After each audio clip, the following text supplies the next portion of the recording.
All right, let's talk about a choice. A really, really big economic choice our world is facing right now. Do we keep pouring money into containing violence, or do we finally start investing seriously in peace? And I gotta tell you, the numbers behind this are absolutely staggering.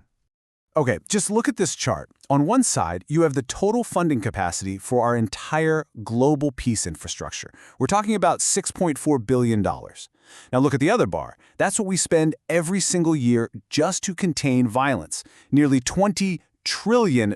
No, that is not a typo. 20 trillion. This huge, almost unbelievable gap. That's the reality of our global economy right now. So that $20 trillion number is so big, it's hard to even wrap your head around, right? Let's bring it down to a human scale. What does it actually mean for you and me? Well, it breaks down to about $2,455. That's like a hidden violence tax that every single person on the planet pays every single year. Imagine what you could do with that money. Now imagine what our communities could do. But instead, it's just gone, spent on dealing with conflict.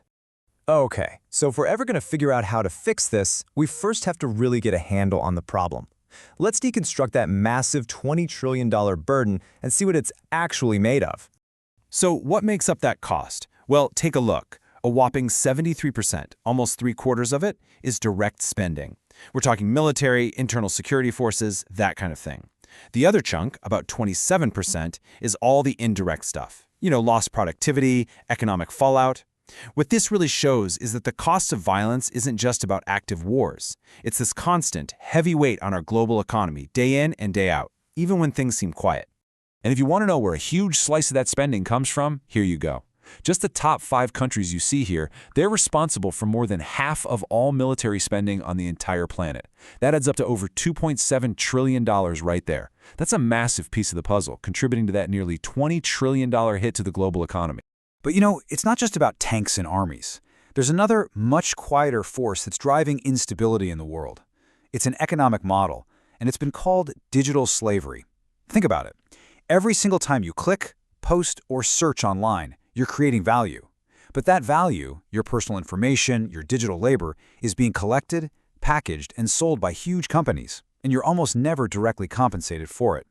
This quote really nails it. We've basically become uncompensated knowledge workers for the digital economy, a global, unpaid workforce generating incredible wealth for just a handful of entities. In this kind of system, well, it creates massive economic divides, and huge inequality is like gasoline on a fire when it comes to creating instability and conflict. It's a fundamental problem baked right into our modern world. All right, that's a lot about the problem. It's pretty bleak. But the good news is there are solutions. So let's shift gears. How do we actually start building a new system?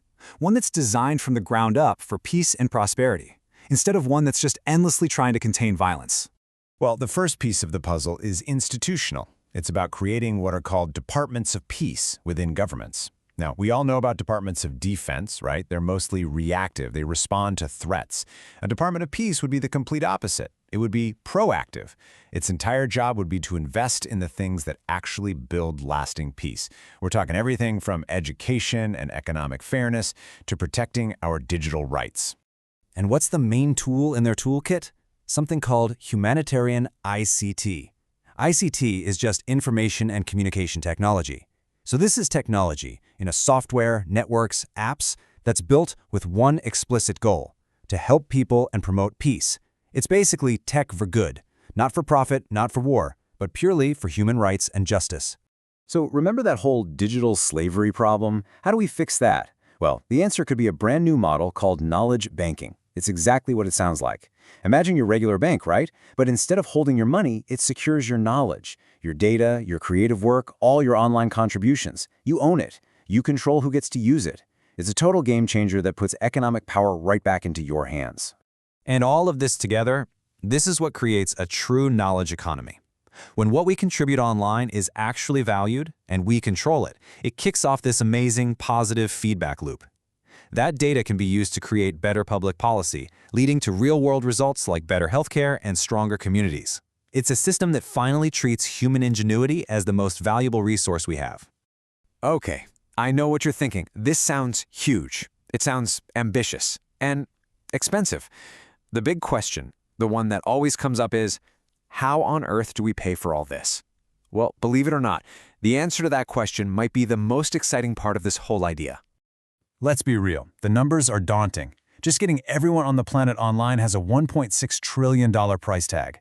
And that's before we even talk about other massive projects. It feels impossible. But what if I told you we don't actually have to find all of that money from scratch? The key, the secret sauce, is something called the multiplier effect. And this is real-world data from the UN Development Program. They found that for every $1 they get in strategic funding, it acts like a magnet, pulling in nearly $60 of public and private investment. See, it's not about governments paying for everything. It's about using smart, strategic public money to unlock the hundreds of trillions in private capital that's already sitting out there, waiting to be invested. The head of the UNDP, Occam Steiner, puts it perfectly. This is all about changing our entire approach. We have to stop just running around putting out fires, constantly reacting to crises. Instead, we can start building a system that's strong and prosperous for the long haul. That leverage, that multiplier effect, that's how we fund this entire shift. So let's imagine we do this. We make the shift. We start investing in the architecture of peace instead of just the tools of violence. What does that world actually look like? Well, that's the payoff. That's the peace dividend. And we're not just talking about abstract economic growth here. The returns are real, tangible things. The source material calls them medicinal Earth outcomes. We're talking about the ability to fund things like sustainable housing for everyone, universal access to clean water, and healthier food systems. By doing this, we're not just making life better, we're pulling out the very roots of conflict, poverty, scarcity, desperation. And this is where it gets really powerful, because it creates a self-sustaining positive cycle. Think about it. When people have their basic needs met, when they feel secure, conflict naturally goes down. And when conflict goes down, we don't have to spend trillions of dollars containing it. And guess what we can do with all that freed up money? We can reinvest it right back into more peace infrastructure, making the system even stronger. The benefits just keep compounding. So when you look at all the data, the conclusion is kind of inescapable. Peace isn't just some nice idea or a moral goal.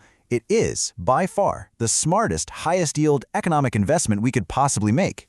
The returns are bigger than anything you'd find in a traditional market. Which leaves us with a pretty big question, doesn't it? If peace is so profitable, why aren't we all in?